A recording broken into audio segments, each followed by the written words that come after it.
Tetapi Rasul mengatakan, aku menginginkan sehari dalam keadaan lapar dan juga ingin sehari dalam keadaan kenyang.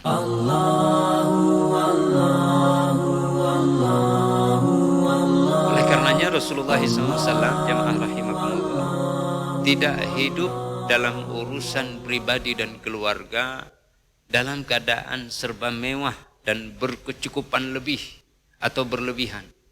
Bahkan tidak dalam keadaan dipandang sebagai orang yang kaya secara finansial dan secara fisikal.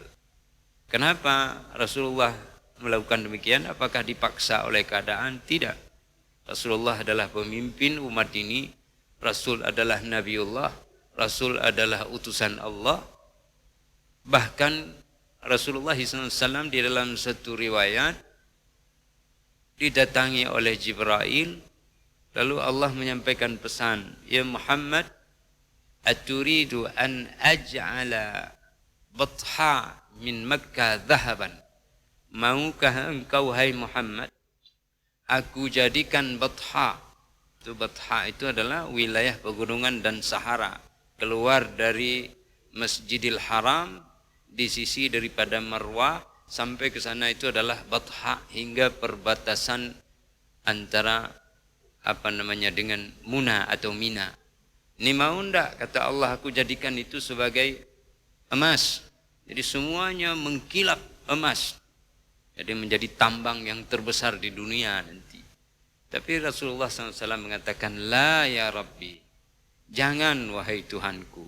3 kali diajukan oleh Allah Subhanahu wa taala permintaan ini, 3 kali pula Rasulullah sallallahu alaihi wasallam mengatakan, la ya Rabbi, jangan wahai Tuhanku. Tetapi Rasul mengatakan, inni aju'u yauman, aku menginginkan sehari dalam keadaan lapar, wa ashba'u yauman, dan juga ingin sehari dalam keadaan kenyang. Jadi kenyang dan lapar silih berganti datang dalam kehidupan Rasulullah sallallahu alaihi wasallam. Maka Rasulullah mengatakan, inni kullama aju'u atadarra'u ilaika wa dzakartuka.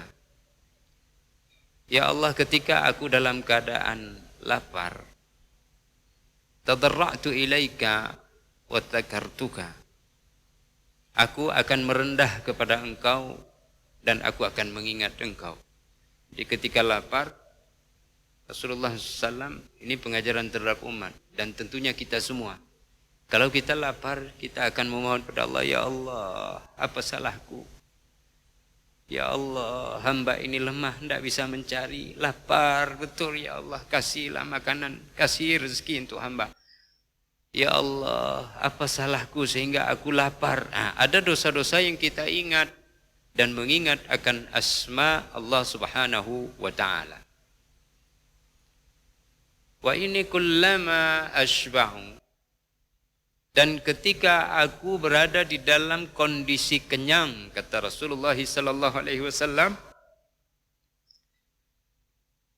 maka Rasulullah mengatakan, syakartuka wa hamidtuka, aku pun bersyukur kepada engkau dan aku puji akan asmamu.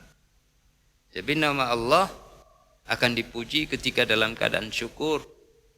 Jadi Rasulullah SAW lapar maupun kenyang selalu terikat hatinya dengan Allah Subhanahu wa ta'ala. Ini yang diinginkan oleh Rasulullah SAW.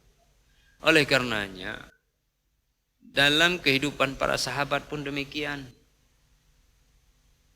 Anas bin Malik radhiyallahu anhu pernah menyampaikan, suatu ketika aku melihat Amirul Mukminin Umar bin Al-Khattab. Aku melihat Umar ibn Al-Khattab, dan dia waktu itu adalah pemimpin umat Islam. Ala katfihi thawban murakka'an bithalath tarq. Aku melihat di atas pundaknya ada 3 tambalan dari bajunya. Jadi baju sudah koyak, ada 3 tambalan yashuddu ba'duhu ba'dha, yang saling mengikat antara tambalan yang satu dengan tambalan yang lain.